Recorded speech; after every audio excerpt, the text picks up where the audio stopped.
تخيل معايا 90% من الناس اللي بتبدأ قنوات يوتيوب اوتوميشن في الوقت الحالي بتوقف بعد أول شهر.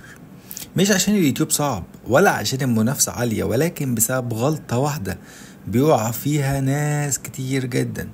والنهاردة هقولك ايه هي الغلطة دي وازاي تتجنبها وتخلي قناتك من ضمن ال10% اللي بتكمل وبتنجح. عايز اقولك ان الغلطة دي ببساطة ان الناس بتبدأ من غير خطة واضحة ولا هدف محدد، وبيشوفوا فيديو بيقول لهم تعالى ابدأ قناة يوتيوب اوتوميشن وهتكسب آلافات الدولارات، فيروح يعمل قناة ويختار اي نيتش بشكل عشوائي وينزل كام فيديو، ولما الارقام ما تمشيش بسرعة بيزهق وبيوقف ويقولك ان اليوتيوب فشل معايا.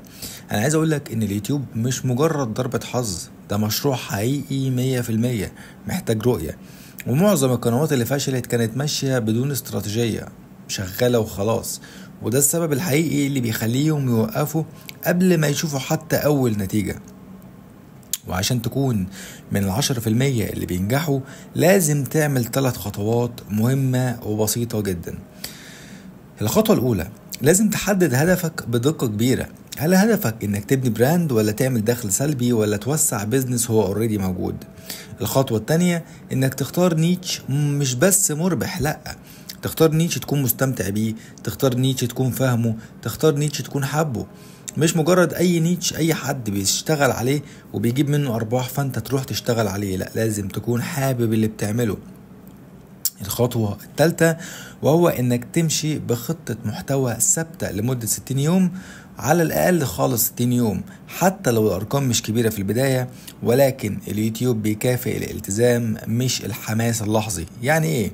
يعني انا عايز اقولك ان انت لو التزمت اول يوم تاني يوم لحد اليوم 59 ممكن تلاقي اليوتيوب مشاهداتك قليلة، ولكن في اليوم 60 اليوتيوب يكافئك مكافأة كبيرة جدا جدا ويعرفك او يوصل القناة بتاعتك للجمهور اللي انت بتستهدفه. ولكن الفكرة هنا ان اليوتيوب بيحطك في مجموعة اختبارات كبيرة جدا جدا جدا عشان الاستمرارية. ما يجيش اليوتيوب يديك دفعة قوية تجيب مشاهدات قوية جدا وتجيب ارباح قوية جدا وبعد كده تروح جاي موقف ربح او توقف اصلا شغل على القناة. فبالتالي ايه اللي هيحصل؟ فبالتالي اليوتيوب هنا يتضر ان هو اداك جزء كبير من الكوميونتي او من الناس اللي هي اصلا اوريدي بتتفرج على اليوتيوب. تعال نتكلم في مثال واقعي. انا شخصيا لما بدأت اول قناة يوتيوب اوتوميشن وقفت بعد 3 أسابيع بالظبط، لاني كنت فاكر ان النجاح او ان المكسب من اليوتيوب هيجي في يوم وليلة.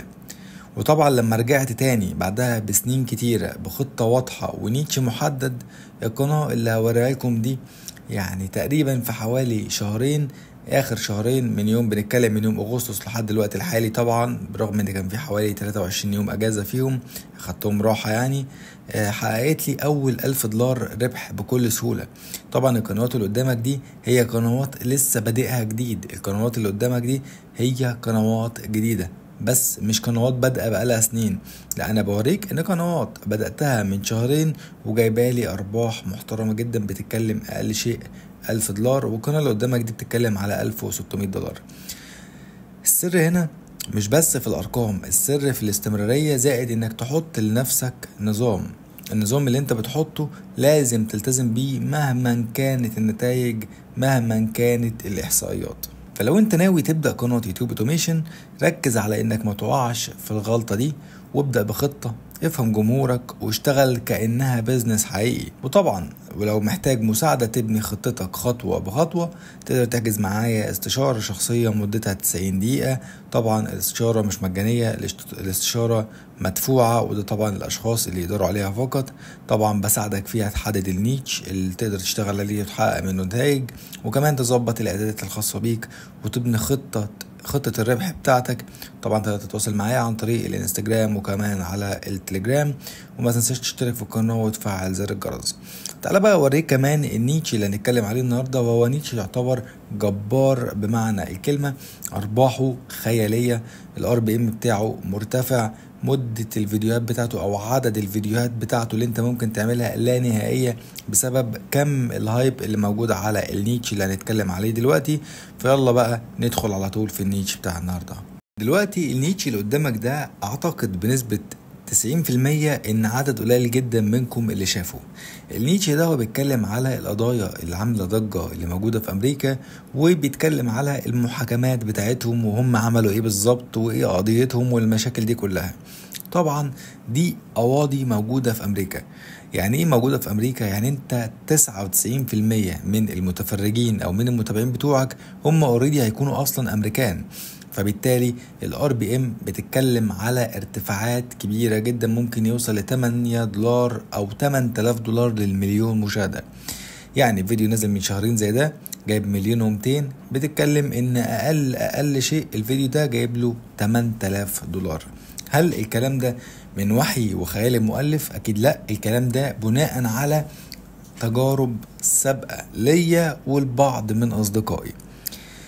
تعالى كده نبص مثلا، هل عندنا قناة تانية ولا دي بس القناة اللي موجودة؟ القناة دي كمان صغيرة جدا، 27 فيديو جايبة اكتر من 3 مليون مشاهدة، داخلة على 4 مليون مشاهدة. يعني القناة دي ما شاء الله عملت ارباح حلوة، ان شاء الله ربنا يرزقكم بارباح زيها وبقناة زيها، ولكن الاستمرارية زي ما قلنا في بداية الفيديو. القناة التانية اللي معانا برضو نفس الكلام، بتتكلم على القواضي، وبرضو اكتر القواضي اللي موجودة فيها هي القواضي الامريكية، وزي ما انتم شايفين برضو بتجيب مشاهدات بالملايين، برغم ان القناة برضو تعتبر صغيرة مش كبيرة. تعالى كده نبص على جايبة مشاهدات قد ايه، جايبة اكتر من 10 مليون مشاهدة. اول فيديو نزلته القناة دي كان من 4 شهور، يعني بصراحة كده القناة دي ما شاء الله عليها بحقق نتائج كويسة جدا. تعالى كده نبص على اللي بعده. كمان القناة دي زي ما انتم شايفين 49 فيديو جايبة 2 مليون، واول فيديو نزل على القناة دي زي ما انتم شايفين كان من 3 شهور. معنى كده ان النيتش ده ناجح بالعشرة، يعني النيتش ده ناجح ثم ناجح ثم ناجح ثم ناجح. اولا عندك كم فرايتي كبير جدا لكم الاحداث اللي بتبقى موجودة على كل القنوات، بينزل بشكل يومي على الثلاث قنوات دول فيديوهات جديدة اول باول. يعني عندك تنوع في الافكار، تنوع كبير جدا، تقدر تختار وتنقي وانت حاطط رجل على رجل. طيب دول الثلاث قنوات اللي انا وفرتهم لك. تعال اقول لك بقى ازاي تشوف قنوات تانية بتقدم نفس المحتوى او قنوات تانية موجودة في نفس النيتش. كل اللي انت هتعمله ان هندوس مثلا وليكن على اكبر قناة فيهم، مثلا القناة دي، وهنخش على اشهر فيديو موجود، وهنلاقي الفيديو اللي موجود قدامنا ده، هناخد العنوان بتاعه وهنخش هنا كده نعمل سيرش على اليوتيوب بالعنوان بتاعه. هنلاقي هنا زي ما انتم شايفين قنوات كتير جدا عامله نفس فكره الفيديو. طبعا زي ما انت شايف في قنوات كمان مش ناجحه، وده طبيعي، مش اي حد هينزل فيديو على اليوتيوب هينجح، ولكن زي ما انت شايف القناه بتحاول وبتعافر زي ما هي كده ماشيه، برضو بتتكلم على قواضي اخرى. ممتاز ممتاز. تعالى كده نبص على باقي القنوات او نشوف قناه تانية تكون جايبه عدد مشاهدات كويس او تكون مثلا شغاله بشكل كويس. عندك مثلا القناه دي، تعالى كده نبص عليها، جايبه 2800، وعندك القناة دي جايبة 1,600,000 ده من شهرين. يعني انت هنا عندك افكار كتير جدا جدا. عندك القناة دي برضو هنا من 13 ساعة جايبة 500 مشاهدة، وعندك برضو ايه تاني. يعني انت عندك افكار كتير جدا. بالطريقة دي بتدخل تدور على القنوات اللي بتعمل نفس الكونتنت او القنوات اللي بتعمل نفس المحتوى. عندك اهو القناة دي برضو بتقدم نفس المحتوى. طبعا زي ما انت شايف فيديو من 5 ايام 260 مشاهدة 700 مشاهدة، ولكن دي قناة تعتبر لسه جديدة جدا، ولكن اكتر فيديو جايب عندها مشاهدات وهو 33,000. دي الطريقة، وهي الطريقة اليدوية اللي انا بستخدمها في ان انا اقدر ابحث على قنوات تكون منافسة ليا او تكون قنوات مشابهة. طبعا دي الكونتنت ده البوليس كام ده ملوش اي علاقة خالص بالكونتنت بتاع القواضي اللي احنا بنتكلم عليه. ولكن خلينا كده نشوف مثلا الفيديو ده، هناخد برضو الكلام ده كوبي ونروح نعمل بيه سيرش. طبعا انت بتكون هنا فاتح يعني متصفح خفي عشان تقدر تعمل سيرش بشكل سليم براحتك خالص، وما يعني ايه تكون الخوارزميات بتاعتك تكون سهلة يعني. طبعا زي ما انت شايف ويكون مفيش ليك هيستوري والكلام ده كله. طبعا زي ما انت شايف دي قناة برضو تانية، وهنا برضو قناة تالتة، قناة يعني برضو باين عليها ان هي مشاهداتها كويسة جدا وممتازة جدا. طبعا زي ما انت شايف ما شاء الله الارقام المشاهدات بالالافات. يعني القناة دي بدأ من امتى؟ تعالى كده بص، بدأ من 5 شهور، جايبة كام مشاهدة؟ جايبة 2,600,000 في 5 شهور، يعني رقم محترم جدا. طيب دي الطريقة اللي انا بستخدمها في ان انا اقدر اعمل سيرش واجيب قنوات تانية تكون موجودة معايا في نفس النيتش، تكون موجودة معايا في نفس المجال. باخد العناوين بتاعت الفيديوهات بشكل عشوائي وادخل اعمل سيرش. لو جينا دخلنا هنا كده على الهوم بيج او الصفحة الرئيسية، هنلاقي برضو هنا قنوات تانية بتقدم نفس الموضوع. طبعا زي ما انتم شايفين يعني دي برضو قنوات تانية. طيب تعال نبص تاني، عندنا هنا برضو القناة اللي موجودة قدامك دي. هتلاقي هنا طول ما انت عمال بتقلب كده هتلاقي الصفحة الرئيسية بتاعتك موجود فيها هتلاقي كله بيظهر لك دلوقتي، وهتلاقي حاجات كتير جدا جدا بتظهر. انت بتقعد تختار وبتقعد تدور. يعني موضوع البحث ده بياخد مني شوية وقت، ولكن فعلا بيكون مفيد بشكل كبير جدا جدا. فبس كده، ده يعني كان فيديو النهاردة. فيا رب الفيديو يكون عجبكم، والسلام.